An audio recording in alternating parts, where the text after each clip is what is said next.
And you're live.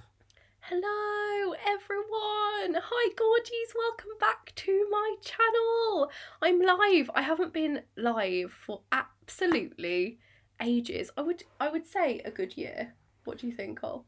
A A, good a year? good while, A yeah. good while. Thank you so much for joining me. If you can't tell, I am slightly under the weather, but I really wanted to do a live because I needed to talk about this.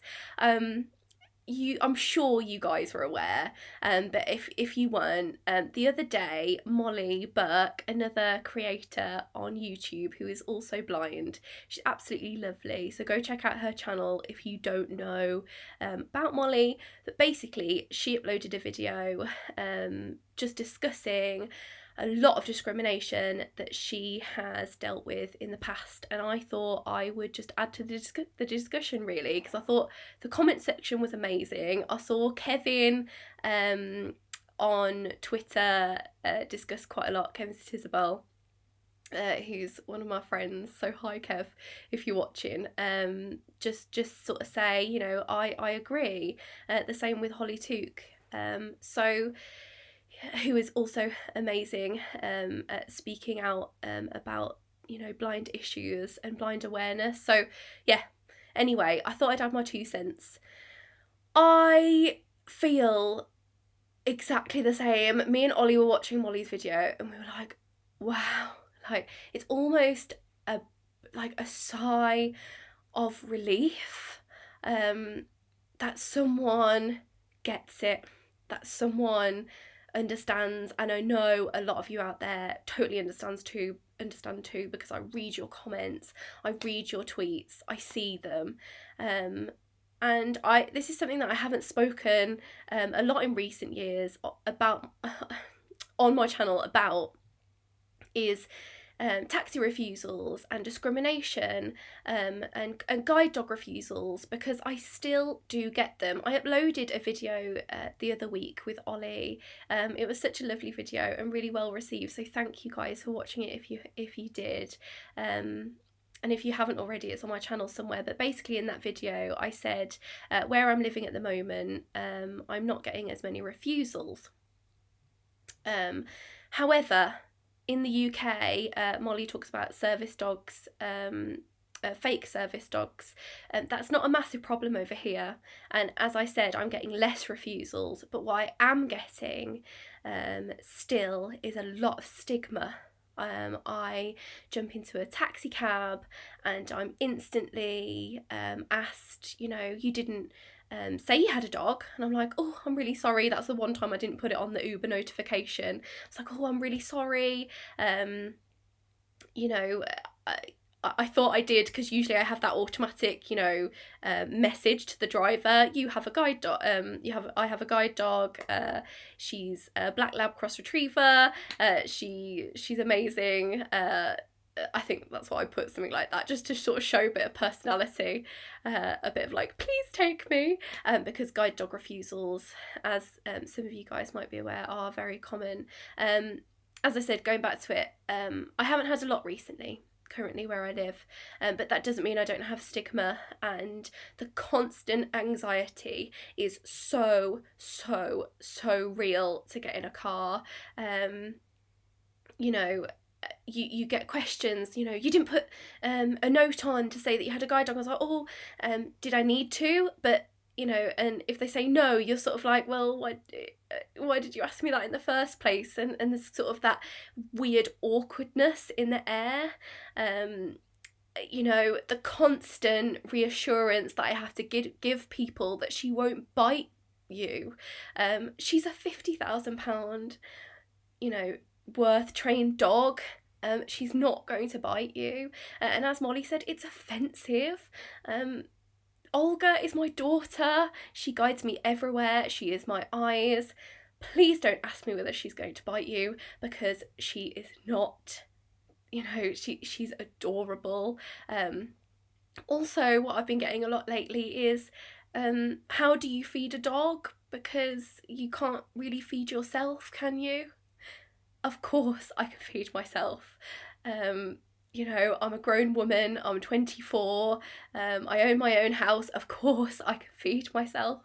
A lot of people still ask me if I have a job, and they're surprised when I state that I do. You know, and the constant feeling that you have to prove yourself to people, it honestly feels heartbreaking. And I don't want a heart full of hate. I don't want to feel as if that I, you know, have to feel angry, but most of the time I do. I feel angry, and I don't know where to put all of this anger inside of me. I'm not an angry person. I've talked on BBC local radio recently about some of the refusals I've had in the past as well. I was standing, this was a good few years back, it was about 4 years ago now, outside a university building when I attended there, and I got a text to say that the taxi driver was outside. I had my access worker with me. She always looked out for the taxi, as I can't see the number plates or the car driving up or anything. I can just hear things. And I got a text on my phone, as I said, I think. And Petula was like, oh, the taxi's there, Lucy. I'm like, oh, great, get in. It was raining at the time as well, so I was like, oh, I really would love to get in the taxi about now, because all my books are getting rained on, all of my notes that Petula had taken, and I was worried about my laptop too, because it was playing up. Anyway, all of the little bits about this situation. The main thing was that taxi driver actually drove away, and that taxi driver looked at me as a disabled woman, then looked to the dog, which was obviously not just a dog, it was my gorgeous guide dog Olga, my beautiful girl, and looked back at me and didn't see a person needing help and assistance. They saw a dog that they didn't want to have in their taxi. And I actually took that driver to court, and you know, they got a 6 months suspended taxi driver licence. And also I've had situations where taxi drivers have driven me home seemingly okay, nevertheless, you know, sort of asking me about my life, asking me inevitably whether I can feed myself, or, you know, the list of questions that I do get. And he locked me in the car outside my parents' house, and I was terrified. I was absolutely terrified. I was like trying to open the door. I was like, please, can you open the door? He's like, no. I have to pray for you because you're a woman, and not only, you know, you're a woman, you're a blind woman, so you have to be prayed for before you exit the cab. And I said, you know, I really would like to get out of the cab, please. I was only outside my parents' house, as I said, you know, as far as I know, but that's another thing. I have location services turned on my mobile phone, so Ollie and my mom and my sister and my dad always know where I am. I always send Alice, my sister, Uber notifications to, like, so she can track my journey. A taxi ride is not a nice thing for me, and I don't know if it ever will be. Sorry, I'm getting emotional. I just wanted to come on here and just talk to you guys. I don't feel equal. It's 2020, and I don't feel equal. Like, I'm just echoing what Molly echoes, you know. Thankfully, my Ollie, my fiance, has a car, but, you know, I like getting around independently, and I still do. And don't get me wrong, I'm not going to let this stop me from getting in an Uber or a taxi. I have to keep battling on for my independence. But is it true independence when you feel so anxious sometimes that you don't want to leave the house? And I've been blind for 7 years, and it doesn't get any easier. I know that I'm going to have questions and comments about my life when I enter a taxi. Is that fair? Is it fair? No. Yeah, it's tough. Ollie's just to the right of me now, so I'm just gonna get him to tell me what you guys have been saying in the comments, because I've got quite passionate. You're right, sweetheart. Yeah. Is everyone about? Thank you so much for coming on my live and hearing what I have to say. I'm hoping this raises awareness further. Has anyone got any So Teresa Holton had a refusal from an NHS taxi. Wow. She was heartbroken. You know, I'm not surprised. Is that awful? I'm not surprised. Yeah. We've got a bunch of people like saying that they love you, putting in their hearts. I love you guys too. Michael John Crow has literally just put, "It's okay to vent, hips to get it out." Yeah. Just don't lose your sense of humour and keep on. Yeah, no, definitely. Like, I don't want to ever lose myself. And I think I often have chats, and you guys may know that I go to counselling every week because I think it's healthy, not because I feel low all the time, but because it is definitely healthy to keep, you know, in tune with yourself and your sense of self and who you are. But, you know, I think sometimes, some days, I find it hard to tell myself that I am going to be strong today, because of what I inevitably will sort of face on a day-to-day basis, and I know you guys out there feel me. Anything else? We've got Sightless Hero says, "Love you, Liz. I can tell this one's tough for you. Keep your chin up." Yeah. Definitely. It's so let's tough. Have a look.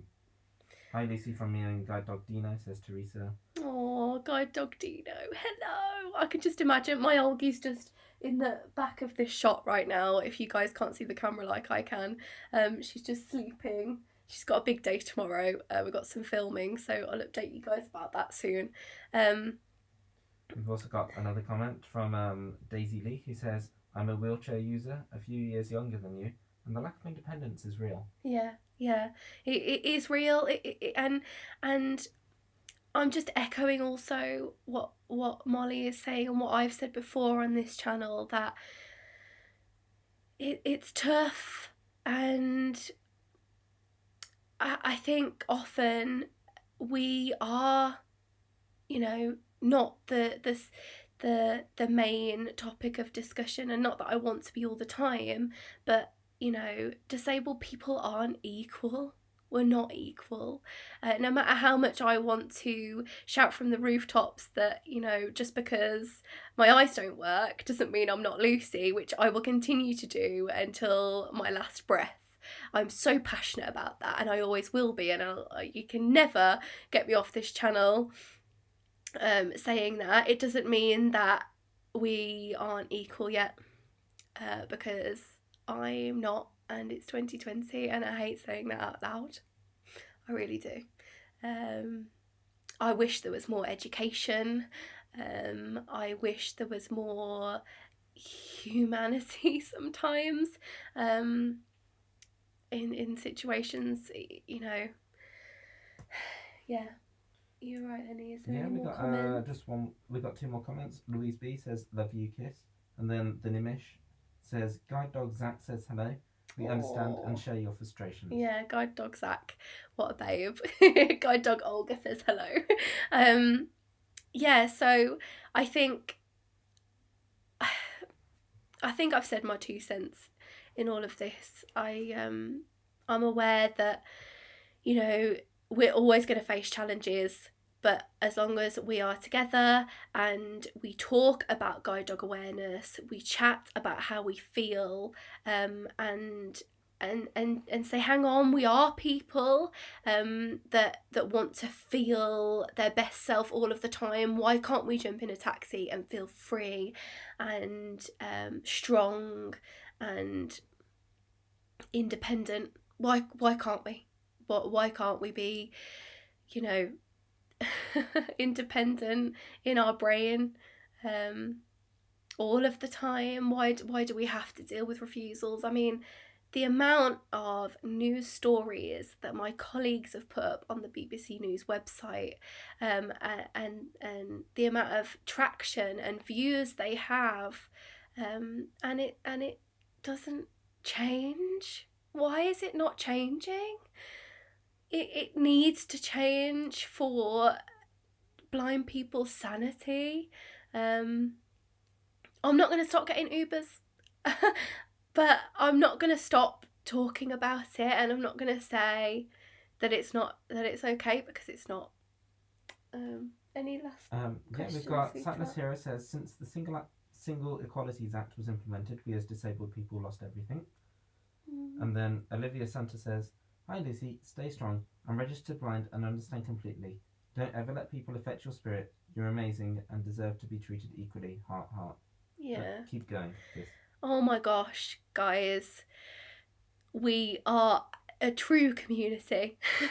There are days that it's inevitably going to affect us all, and I wanted you to see this side of me, because I don't often post about it, because I do have a happy life, and I do ultimately accept myself for who I am. It's just hard to battle the frustration and the discrimination every single day, sometimes. But it doesn't mean that I'm not going to be strong. I am at the other end of the screen saying that you should stay strong too, and I'm here for you, and I will pop off now with those last thoughts. Any last thoughts, Ollie? Teresa Bolton says, my son's high school gave a talk on guide dogs because I have to take Dino to his school, as some parents were not sure how to treat me. So his school were amazing. Pity more ain't like that. Yeah. Oh, I'm pinging. Yeah, we just need to create the education, we need to create the videos, we need to create the discussion, the Twitter posts, the Facebook groups, and we're more powerful than we know. We're more powerful in numbers, and we have to band together in 2020 as a community. I feel so passionate about that. I'm trying to talk to as many people as I possibly can in this community, to raise awareness and create more content around all of this, because we can stay strong and we will be equal. We will. So, yeah. Thank you so much for listening to me rant. As I said, don't forget to check out Molly's video. This is where, I felt, that's why I felt it apt to sort of discuss this today. And stay strong. I love you loads. Ollie's here. He loves you, and so does Olga in the background. Lots of love. Bye, guys.